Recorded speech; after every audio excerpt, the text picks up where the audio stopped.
반갑습니다. 네, 우리 같이 서로 인사하시죠. 잘 오셨습니다. 네, 네. 여러분 날씨가 좀 쌀쌀해져서 이제 정말 이제 감기 또 여러 가지 질병들이 또 유행하는데 여러분 건강 잘 챙기셨으면 좋겠습니다. 지난주에 이어서 이번 주에도 이렇게 좀 아프셔서 아직 못 나오시는 분들이 좀 계신데요. 여러분 항상 건강한 모습으로 또 하나님 앞에 예배할 수 있기를 소망합니다. 여러분 우리 믿음이요, 항상 이렇게 뜨겁고 또 항상 이렇게 견고하고 항상 이렇게 충만하면 얼마나 좋을까요? 근데 여러분 우리 삶을 보시면 어떻습니까? 우리 믿음이 항상 이렇게 뜨겁고 견고하고 충만하십니까? 어떠세요? 네. 그렇지 않죠. 네. 여러분 바이오리듬이라는 말 들어보셨어요? 바이오리듬? 네. 예전에 우리나라에서 한참 막 유행한 적이 있었는데, 우리 일상생활을 할 때요, 우리 신체 그리고 감정, 우리의 어떤 지적인 능력, 이게 주기적으로 이렇게 변한다. 이걸 바이오리듬이라고 하거든요. 그런데 사실 이 바이오리듬은 좀 이렇게 과학적으로는 좀 부족한 어떤 이론이라고 합니다. 그런데도 불구하고 한때 우리나라에서도 한참 막 유행해서 생활에 막 적용하고 사람들이 바이오리듬대로 살아야 된다 막 이렇게 이야기했던 적이 있었거든요. 네, 아마 이제 여러분들이 지금 이 바이오리듬에 대해서 알고 계신 것도 그때 한참 막 유행할 때 들었던 그 기억이 있으셔서 아마 알고 계실 겁니다. 네, 이 바이오리듬을 보면 우리가 일상생활을 하는데 주기적으로 이렇게 상승하거나 아니면 이렇게 하강하는 그런 이제 리듬을 탄다라고 이야기를 합니다. 근데 이 리듬이 계속 일상 속에서 반복이 된다는 거예요. 그래서 우리가 삶을 살아갈 때 똑같은 모습으로 계속 그냥 쭉 이어서 가는 게 아니라 어떨 때는 막 올라가고 어떨 때는 다운되고 이게 계속해서 반복된다라는 거죠. 근데 여러분 실제로 우리가 삶을 살아가시다 보면 이 바이오 리듬처럼 이렇게 체력이나 아니면 뭐 감정이나 지적인 능력이 막 상승할 때가 있어요. 그래서 막 어떤 때는 막 힘이 나고 막 활력이 넘치고 막 그렇게 활기차게 생활을 하는데, 또 어떤 때는 바이오 리듬이 하강하는 것처럼 체력도 떨어지고 감정도 막 흔들리고 또 지적인 능력도 잘 발휘되지 않고 그럴 때가 있습니다. 그리고 그게 주기적으로 반복이 돼요, 우리 삶에서. 그래서 이 바이오 리듬을 가지고 우리가 이제 컨디션 조절 이제 할 때 주로 사용을 해요. 지금 내가 상승 곡선을 타고 있구나. 그러면 이제 더 열심히 뭔가 채우려고 하고, 하강 곡선을 타고 있다. 그러면 내가 지금은 좀 쉬어야 될 때인가 보다. 좀 추스려야 될 때인가 보다. 이렇게 이제 생각하면서 우리 감정을 정리하고 또 우리 생활을 정리하는 어떤 컨디션을 조절하는 어떤 이제 방식으로 이 바이오 리듬에 대해서 이제 적용을 하는데, 근데 여러분 우리가 신앙생활하는 모습을 보면 정말 마치 바이오 리듬처럼 어떤 때는 믿음이 뜨겁고 막 굳건하게 세워지는 때가 있는가 하면, 또 어떤 때는요 막 그냥 믿음이 흔들리고 약해지는 때가 있어요. 그리고 그 모습이 어느 정도 우리 삶에서 주기적으로 반복됩니다. 여러분 지금 우리가 창세기 말씀을 보고 있잖아요. 창세기 12장에 아브라함이 처음 등장하고 나서부터 지금 이 아브라함의 이야기를 우리가 지금 창세기 말씀을 통해서 계속 보고 있는데, 여러분 아브라함의 이 모습을 보시면 정말 어떤 때는 막 믿음이 뜨거워서 견고한 모습으로 서는가 하면 어떤 때는 믿음이 약해져서 막 흔들리는 그런 모습을 보게 됩니다. 그리고 그 모습이요 반복이 돼요. 오늘 이제 본문도 보시면 오늘 본문의 내용이요, 아브라함이 자기 아내를 누이라고 속여서 그랄 왕 아비멜렉에게 아내를 빼앗기는 사건을 기록하고 있거든요. 근데 여러분 이 사건은 이미 창세기 12장에서 나왔던 사건입니다. 아브라함이 애굽으로 내려갔다가 자기 아내를 누이라고 속여서 애굽 왕에게 아내를 빼앗겼던 일이 있었잖아요. 여러분 오늘 본문 1절 2절 말씀 한번 보시겠어요? 아브라함이 거기서 네게부 땅으로 옮겨가 가데스와 술 사이 그랄에 거류하며 그의 아내 사라를 자기 누이라 하였으므로 그랄 왕 아비멜렉이 사람을 보내어 사라를 데려갔더니. 여러분, 지난주까지만 해도 우리가 아브라함의 모습을 보면서 하나님이 우리를 왜 부르셨는가, 아브라함처럼 세상을 향해서 하나님의 복을 흘려보내는 자로 살게 하시려고 우리를 부르셨다, 우리가 이렇게 이야기를 했었거든요. 네. 소돔과 고모라를 향해서 중보기도하는 아브라함의 모습을 보면 얼마나 훌륭한 믿음입니까? 그죠? 네. 그런데 오늘 본문의 내용을 보세요. 아브라함의 모습이 갑자기 믿음이 약해진 것처럼 보이지 않습니까? 또 자기만 살겠다고 아내를 누이라고 속여서 또다시 아내를 다른 사람에게 뺏기는 이 모습은요, 참 아브라함의 모습치고는 너무나 부끄러운 모습이 아닐 수 없습니다. 이 모습을 보고 있으면 굉장히 당황스러워요. 아니, 그렇게 신실하고 믿음직한 아브라함이 왜 또 이런 일을 할까? 왜 또 이런 짓을 할까? 이런 생각이 들 정도입니다. 네. 오늘 본문을 보니까요, 아브라함이 왜 이런 행동을 했는가? 아브라함이요, 갑자기 거주지를 옮겼어요. 네. 오늘 본문을 보니까 아브라함이 그랄 땅으로 거주하겠다.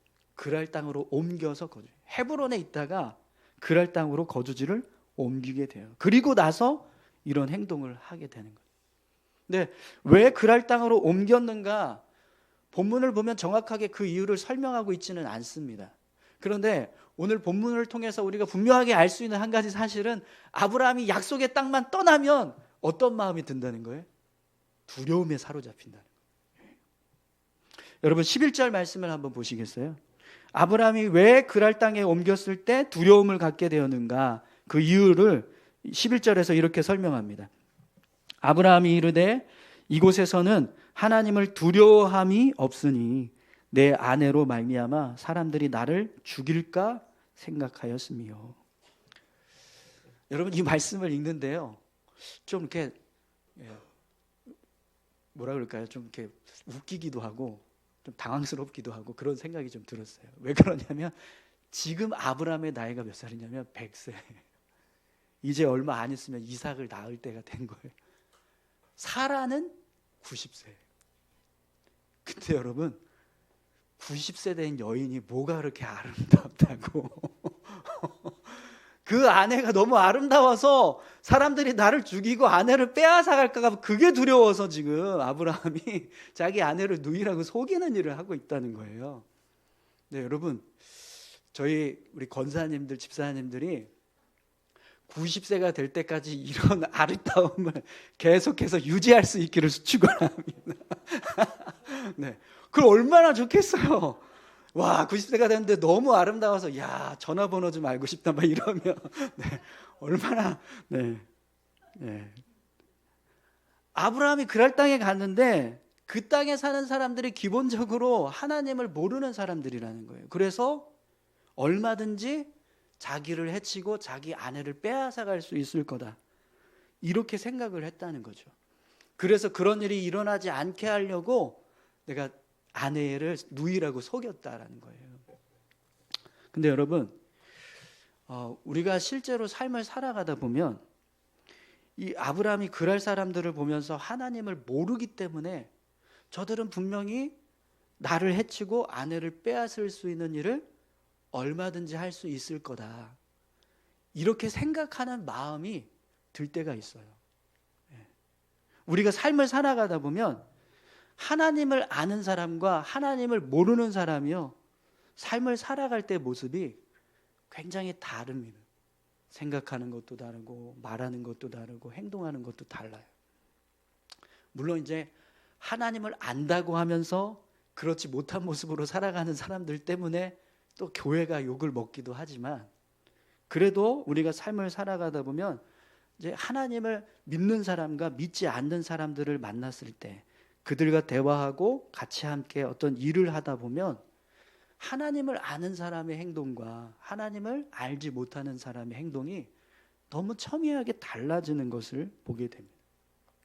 어제 이제 바자에 포스터를 붙이려고 이렇게 주변을 이렇게 돌았거든요. 근데 요즘에는 길에다가 아무렇게나 막 붙이면 다 불법이라고 그래서 다 떼버려요, 그냥. 예.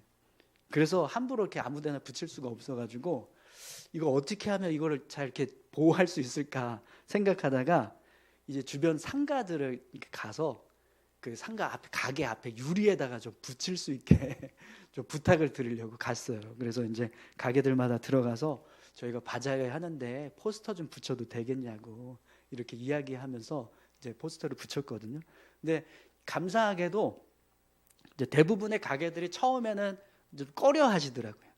이렇게 불편해하시는 그런 모습들이 있었는데 그래도 이렇게 좀 이렇게 잘 말씀드리고 제가 또 그냥 가면 이게 분명히 거절하실 것 같아서 커피를 하나씩 들고 갔어요.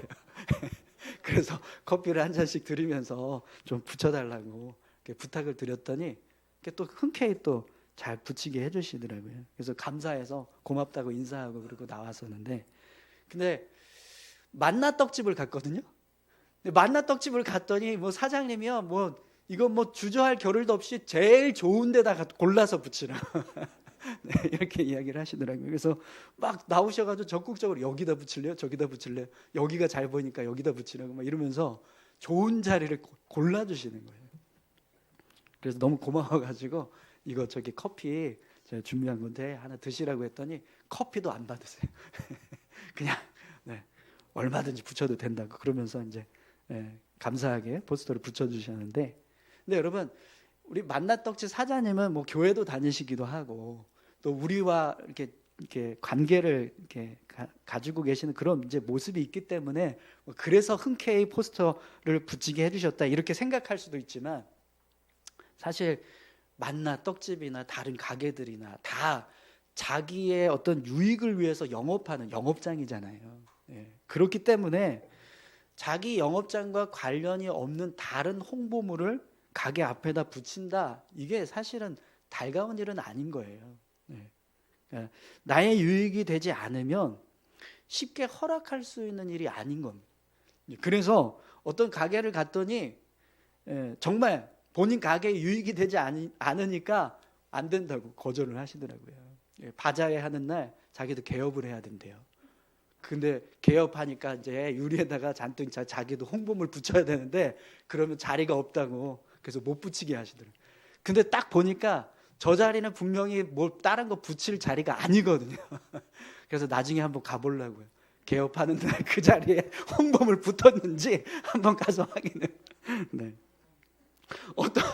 어떤 가게를 갔는데 또 사장님이 교회에서 왔다니까 그 말을 듣는 순간부터 그냥 경계를 하시면서 안 된다고 거절을 하시더라고요. 네, 여러분 이 모습이 뭐 예수님을 믿느냐 믿지 않느냐 어떤 믿음의 모습일 수도 있어요. 그런데 저는 어떤 마음이 들었냐면 하나님의 사람들을 보면 먼저 누군가에 대해서 배려하고 도움을 주려고 하는 그런 넉넉한 마음, 너그러운 마음이 있다는 것을 느꼈어요. 근데 그렇지 않은 사람들을 보면 자기의 유익을 먼저 생각하고 자기 것부터 먼저 챙기려고 하는 모습을 보게 되는 거예요.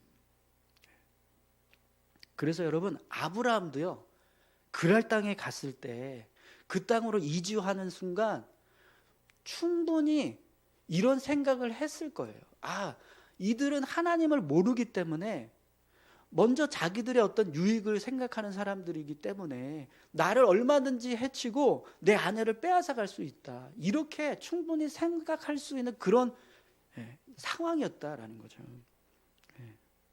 그래서 저도 사실은 어제 이제 가게 들어가서 포스터를 붙이려고 할 때요, 그런 마음이 들더라고요. 그 분명히 가서 얘기하면 안 된다고 할 게 뻔하거든요. 그러니까 좀 이렇게 들어가서 얘기하는 것 자체가 좀 이렇게 꺼려지긴 했어요.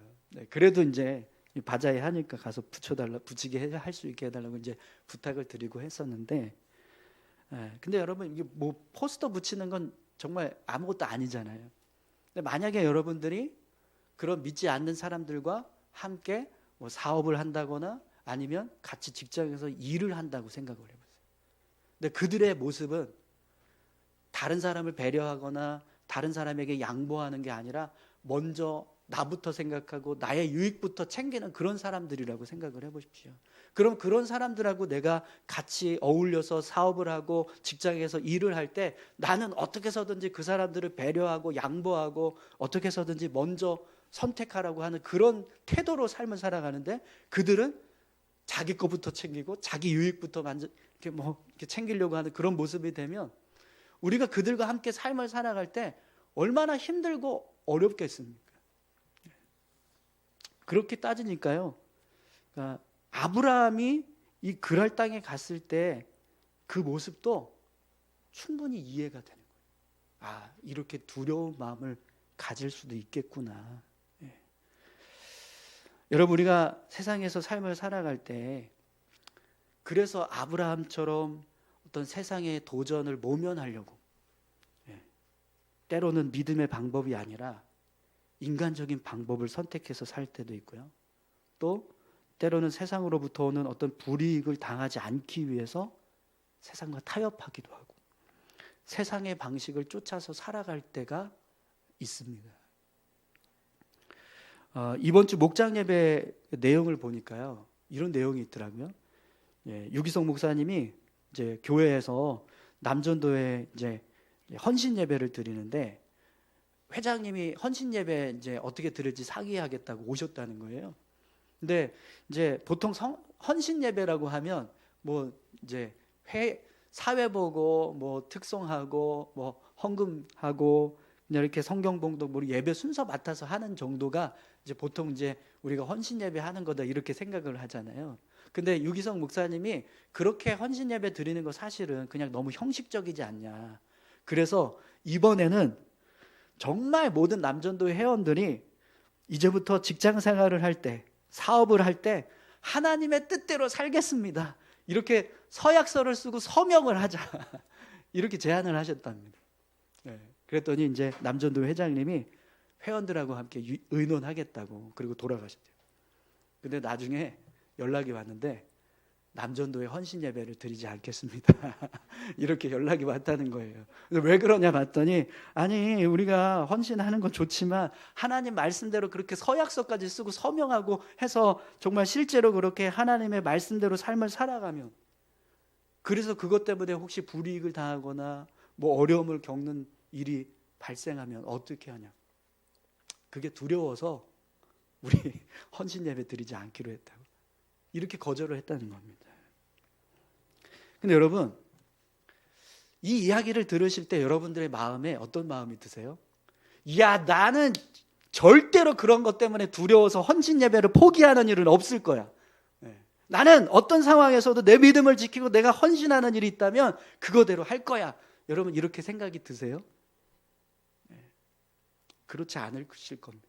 사실 우리가 사는 삶을 보시면 실제로요, 우리 삶 속에서도 이렇게 연약한 모습으로 세상을 살아가려고 하는 모습들이 많이 있습니다. 모양만 다를 뿐이지 세상과 타협하고 세상의 방식을 쫓아서 살아가고 그렇게 살아가는 모습들이 우리 삶에 있다라는 거죠. 그래서 여러분, 아브라함의 모습을 보시면 결국은 이 모습이 우리의 모습이라는 것을 알 수 있습니다. 우리가 이 땅에서 삶을 살아가고 있는 모습이나 그랄 땅으로 옮겼을 때 그랄 사람들을 두려워해서 아내를 누이라고 속이고 있는 아브라함의 모습이나 차이가 없다라는 거죠. 여러분, 한번 생각해 보십시오. 삶을 살아갈 때 정말 나는 1.1획도 하나님 앞에서 부끄러움 없이 완벽하게 믿음을 지키고 신앙을 지키면서 삶을 살아가고 있다, 하나님 앞에서 전혀 부끄럽지 않고 당당하게 설 수 있는 믿음의 사람으로 서고 있다, 여러분 그렇게 말씀하실 수 있으시겠습니까? 때로는 세상과 타협하고 때로는 세상 앞에 무릎을 꿇고 때로는 우리가 지켜야 할 믿음의 모습들을 온전히 지키지 못할 때가 우리 삶에 많이 있습니다. 그렇기 때문에 여러분, 우리는요 오늘 본문에서 아브라함의 모습을 볼 때 왜 이렇게 믿음이 없나? 라고 말할 수 없습니다. 왜요? 아브라함의 모습이 내 모습이기 때문에. 아멘이신가요? 네. 여러분, 오늘 본문을 보시면 누가 부끄러운 일을 하고 누가 잘못된 행동을 했습니까? 아브라함이잖아요. 그죠? 네. 그런데 하나님께서 책망하시는 사람은 누구예요? 아브라함이 아니라 아비멜렉입니다. 우리 3절에서 6절까지 말씀 한번 보시겠어요? 그 밤에 하나님이 아비멜렉에게 현몽하시고 그에게 이르시되 내가 데려간 이 여인으로 말미암아 내가 죽으리니 그는 남편이 있는 여자임이라. 아비멜렉이 그 여인을 가까이 하지 아니하였으므로 그가 대답하되 주여 주께서 의로운 백성도 멸하시나이까. 그가 나에게 이는 내 누이라고 하지 아니하였나이까. 그 여인도 그는 내 오라비라 하였사오니 나는 온전한 마음과 깨끗한 손으로 이렇게 하였나이다. 하나님이 꿈에 또 그에게 이르시되 내가 온전한 마음으로 이렇게 한 줄을 나도 알았으므로 너를 막아 내게 범죄하지 아니하게 하였나니 여인에게 가까이 하지 못하게 함이 이 때문이니라. 아멘. 여러분, 본문의 내용을 볼 때 하나님께서 책망의 말씀을 하시려고 꿈에 나타나야 된다. 그러면 누구에게 나타나야 맞을까요? 아비멜렉이 아니라 아브라함에게 먼저 나타나셔야 됩니다. 하나님께서 아브라함에게 나타나셔서 아브라함아, 너는 왜 이렇게 믿음이 없냐? 너 내가 뭐라고 했냐? 약속의 땅을 떠나면 이런 두려움에 빠지게 될 거라고 했냐? 안 했냐? 네. 그리고 너는 내가 항상 너와 함께하고 있는데 왜 이렇게 이 사실을 잊어버리고 세상을 두려워하고 사람들을 두려워하면서 살아가냐? 이렇게 하나님께서 아브라함을 책망하시는 말을 하셔야 할 것 같습니다. 그런데 오늘 본문을 보시면 하나님께서 아브라함에게 나타나시는 것이 아니라 아비멜렉에 나타나셔서 그를 책망하시고 계신다는 거예요. 그리고 여러분, 심지어는요, 하나님이 아비멜렉을 향해서 아브라함을 뭐라고 표현하냐면 그는 선지자라 이렇게 말씀하셔요. 우리 7절 말씀 한번 보시겠어요? 7절입니다. 이제 그 사람의 아내를 돌려보내라. 그는 선지자라. 그가 너를 위하여 기도하리니 내가 살려니와 내가 돌려보내지 아니하면 너와 내게 속한 자가 다 반드시 죽을 줄 알지니라. 아멘. 하나님은 아비멜렉에게 아브라함을 선지자라고 말씀하십니다. 그러면서 아브라함이 너를 위해서 기도해 주지 않으면 너와 너에 속한 모든 사람들이 반드시 죽을 줄 알라. 이렇게 말씀하고 계세요. 여러분, 오늘 본문의 내용을 보실 때 아브라함이요, 선지자처럼 보이는 모습이 있나요? 없어요. 없지 않습니까? 그런데도 하나님은 아비멜렉을 향해서 아브라함을 선지자라고 말씀하십니다.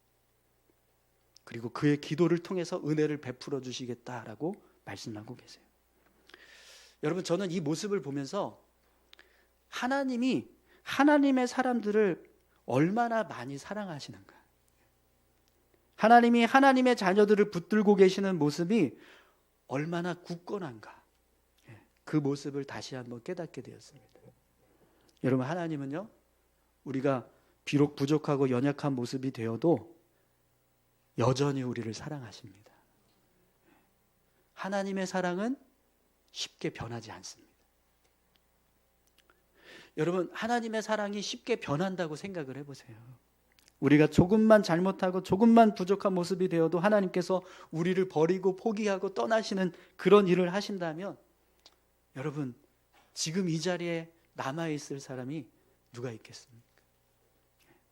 우리가 삶을 살아가는데 우리가 살아가는 모습을 가지고 하나님께서 우리에게 주신 직분과 직책을 결정하시고 그것을 빼앗아 가시는 그런 일들을 만약에 하나님께서 행하신다, 그럼 여러분, 오늘 우리가 가지고 있는 직분, 우리의 직책, 그걸 계속해서 유지할 수 있는 사람이 있을까요? 저는 벌써 이름표 뗐어요. 여러분, 어떠세요? 여러분들도 그렇게 생각하십니까? 표정들은 나는 괜찮은데 네, 그러신 것 같기도 하고 나도 그렇습니다라고 하시는 것 같기도 하고. 네. 여러분, 한번 옆에 계신 분들 한번 보세요. 옆에 계신 분 한번 보십시오. 한번 잘 보세요. 정말 그 옆에 계신 분들이 충분히 하나님의 사람으로 불려질 수 있을 만큼 충분히 그 직분과 그 직책에 걸맞는 삶을 살고 있다고 생각이 드십니까? 네. 그렇습니다 라고 하시는 분은 거짓말하는 겁니다. 근데 여러분, 하나님은 우리를 향해서 뭐라고 말씀하시냐면, 그래도 너는 내 자녀다. 그래도 너는 내가 사랑하는 내 백성이야. 너에게 준 직분, 내가 가지고 있는 직책, 나는 여전히 인정한다. 그렇게 말씀하십니다. 우리 옆에 계신 분에게 이렇게 축복하겠습니다. 하나님은 당신이 부족해도 당신을 사랑하십니다. 네. 자존심 상하세요. 내가 부족하다고 얘기하니까 기분 나쁘십니다. 근데 그게 사실인걸요. 네. 그럼에도 불구하고 하나님이 우리를 향한 사랑을 계속해서 부어주고 있다는 것은 분명히 축복인 줄 믿습니다. 네. 자, 그러면 여러분, 하나님께서 그렇게 인정하시고 계시는 그 사람을 향해서 우리는 뭐라고 말을 해야 될까요? 조금만 부족하고 조금만 실수해도 당신이 왜 그거밖에 못합니까? 조금만 연약한 모습을 보여줘. 저도 그렇게 할 거면 그냥 그 직분 내려놓으세요. 조금만 흔들리는 모습을 보여줘도 당신 같은 사람이 어떻게 하나님의 사람입니까? 여러분, 우리는 이렇게 말할 수가 없습니다. 우리는요, 그렇게 말할 수 있는 존재가 아니에요. 아무리 부족하고 아무리 연약해도 하나님께서 인정하시는 그 사람, 하나님이 그 사람을 인정하고 계신다. 하나님께서 그 사람을 인정하고 계시는데 우리가 어떻게 그 사람을 향해서 함부로 그런 평가를 내릴 수 있겠습니까? 어느 목회자 세미나에서 한 사모님이 이런 간증을 하셨대요. 남편 목사님의 목회가 늘 마음에 안 드시더라는 거예요. 그래서 항상 잔소리를 하셨대요. 이것 좀 이렇게 하고 저것 좀 저렇게 하고 신방은 이렇게 하고 막 이러면서 계속 잔소리를 하셨다는 거예요. 근데 어느 날 주님의 음성이 들리더랍니다. 뭐라고 들렸냐면, 아무개 사모야, 너가 그렇게 무능하게 여기는 그 남편 한 사람도 이해하지 못하고 그 남편도 행복하게 해줄 수 없다면 네가 어떻게 성도들을 신방에서 교인들을 상담하고 행복한 가정을 세우라고 말할 수 있겠냐. 이런 음성이 들리더라고요. 이 음성이 들려서요, 그 사모님이 깊이 회개하셨대요. 죄송합니다. 그러면서 그렇게 고백을 하니까 그 세미나에 참석했던 모든 목사님들이 이구동성으로 아멘 하면서 큰 소리로 화답을 하셨대요. 다 그런 경험이 있으셨던 거예요. 네. 여러분, 우리가 얼마나 많은 순간에 사람들을 향해서 우리 생각대로 쉽게 판단하고 정죄하는 일을 합니까? 사실 나도 따지고 보면 그런 말을 할 자격이 없는 사람인데, 그런데 내 모습은 생각하지 못하고 너무나 쉽게 다른 사람에 대해서 함부로 평가하고 함부로 말하고 할 때가 있다는 거죠. 민혜숙이라고 하는 시인이 쓴 하나님의 사랑으로 사랑합니다 라는 시가 있습니다. 내용을 좀 읽어드릴게요. 내가 나의 사랑으로 나를 사랑할 때 참으로 많은 노력을 했습니다. 더 나은 내가 되기 위해서. 내가 나의 사랑으로 남편을 사랑했을 때 참 많이 울어야 했습니다. 남편을 나의 사람으로 만들기 위해서.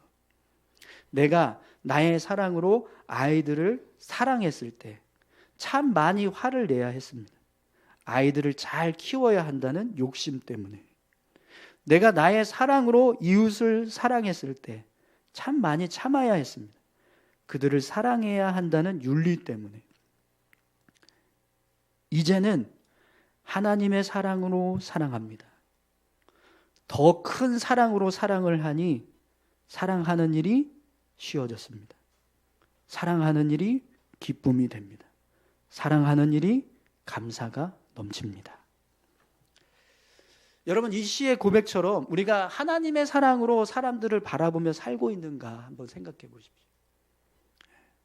여러분, 하나님의 사랑으로 아브라함을 보면은요, 비록 아브라함은 아내를 누이라고 속여서 다른 사람들에게 빼앗기는 그런 부끄러운 일을 2번이나 한 사람임에도 불구하고 여전히 선지자로 보이는 거예요. 그것처럼 우리도 마찬가지라는 겁니다.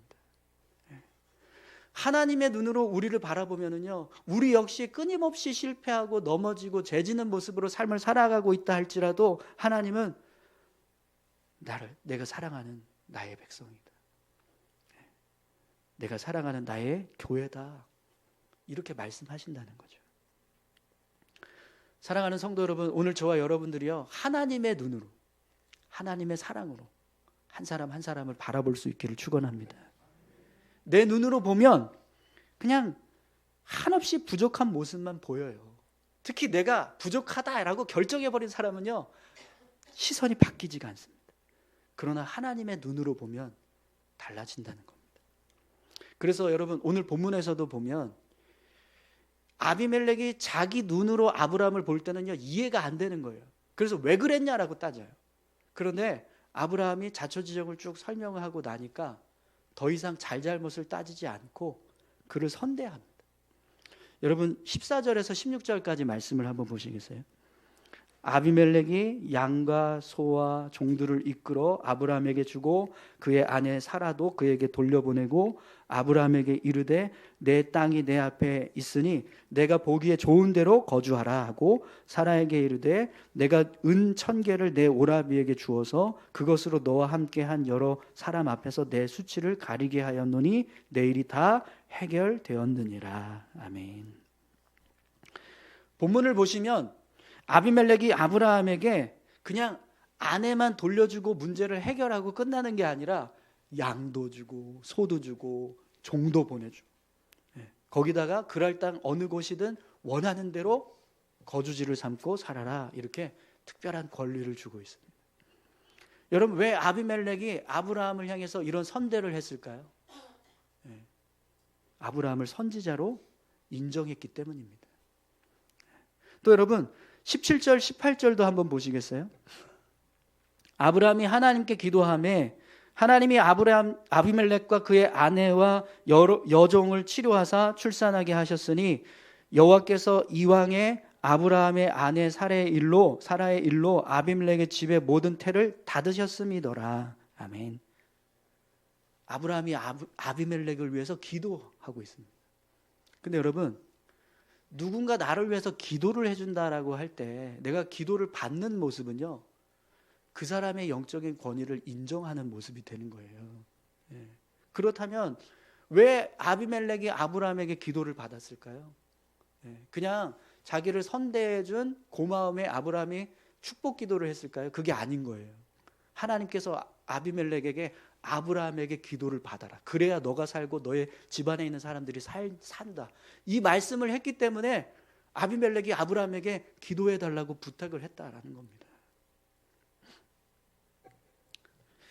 사랑하는 성도 여러분, 오늘 우리 교회에 속한 모든 성도들 또 사역자들, 그들을 바라보실 때요, 인간적인 눈으로 보지 마시고요, 하나님의 눈으로 바라보실 수 있기를 소망합니다. 교회의 리더십들, 직분자들, 그들을 바라보실 때 그냥 그들이 행하는 어떤 모습만 보고 인간적으로 판단하지 마시고 하나님께서 세우신 사람이다, 하나님께서 인정하고 계시는 사람이다, 이렇게 바라보시기 바랍니다. 그러면 분명히 그들을요 더 존귀하게 여기고 또 그들이 더 잘 사명을 감당할 수 있는 모습이 되도록 돕는 자가 될 수 있을 줄 믿습니다. 근데 우리 인간적인 눈으로 보고 막 판단하면은요, 돕는 자가 아니라 계속 대적하는, 평가하고 판단하는 그런 모습이 됩니다. 오늘 하나님이 우리를 여전히 하나님의 자녀로 인정해주고 계시는 것처럼 오늘 저와 여러분들도요, 우리 교회 안에 있는 모든 성도들 한 사람 한 사람을 정말 존귀하게 여기고 귀하게 여기고 인정해주는 그런 믿음의 사람들이 다 되시기를 축원합니다. 우리 같이 함께 기도하시겠습니다. 여러분, 분명히 우리가 삶을 살아가는 모습을 보십시오. 아브라함처럼 연약합니다. 때로는 넘어지고 때로는 실패하고 또 믿음 없는 모습으로 행할 때가 있습니다. 그런데도 하나님은 여전히 아브라함을 선지자라고 말씀하시고 그를 통해서 역사하시는 은혜를 허락하십니다. 네, 이 은혜가요 오늘 저와 여러분들에게도 부어지고 있다는 사실을 우리는 기억해야 합니다. 그 은혜 주신 것 감사합니다. 우리가 이렇게 기도하길 원합니다. 또 그 은혜를 잊지 않게 하시고 우리도 한 사람 한 사람 교회를 바라볼 때, 성도들을 바라볼 때, 사역자들을 바라볼 때 그렇게 존귀하게 귀하게 여길 수 있는 믿음의 눈을 달라, 하나님의 마음을 부어달라고 우리 다 같이 함께 기도하기 원합니다. 함께 기도하시겠습니다. 하나님 아버지 감사합니다. 하나님, 우리가 삶을 살아갈 때 우리 모습을 보면 참 부끄럽고 죄송할 때가 얼마나 많은지 모르겠습니다. 하나님, 믿음으로 살겠다고 하지만 얼마나 세상과 타협하고 또 믿음을 지키지 못하고 세상 앞에서 무릎 꿇고 있는 저의 모습이 있습니까? 하나님, 그런 모습들을 볼 때마다 너무나 죄송하고 부끄러운데 그럼에도 불구하고 하나님은 계속해서 나를 향해서 내 사랑하는 자녀라고, 내 사랑하는 교회라고, 내 사랑하는 하나님의 백성이라고 말씀해 주시니 아버지 하나님 너무나 감사합니다. 그 은혜 잊지 않게 하여 주시고 그 은혜에 힘입어서 하나님, 저도 삶을 살아갈 때 함부로 성도들, 교회, 하나님 사람들을 평가하지 않게 하시고 그들을 더 존귀하게 여기고 더 귀하게 여겨서 하나님 앞에 정말 귀하게 쓰임받을 수 있는 하나님의 사람으로 세워갈 수 있도록 주님 인도해 주십시오. 저의 눈을 바꿔주십시오. 저의 생각을 바꿔주십시오. 하나님의 마음으로, 하나님의 눈으로 바라볼 수 있는 믿음의 눈, 믿음의 마음을 하나님 우리에게 부어 주시옵소서. 하나님 아버지, 오늘 우리의 눈으로 보면 한없이 부족하고 죄된 모습만 보이지만 하나님의 눈으로 보면 선지자가 보이고 직분자들이 보이고 존귀한 하나님의 백성들이 보이게 하실 줄 믿습니다. 주님 붙잡아 주시고 함께해 주시옵소서. 주님 감사합니다. 하나님 아버지 감사합니다. 우리를 끊임없이 사랑하시고 하나님의 자녀로 인정해 주시는 은혜, 하나님 감사합니다. 그 은혜 잊지 않게 하시고 저희들도 그 하나님의 마음을 품고 성도들을 생각하고 또 교회를 세우고 믿음의 삶을 살아갈 수 있도록 인도해 주시옵소서. 우리의 인간적인 눈이 아니라 하나님의 눈으로, 하나님의 마음으로 바라볼 수 있도록 주님 우리를 변화시켜 주시옵소서. 감사드리며 예수님의 이름으로 기도합니다. 아멘.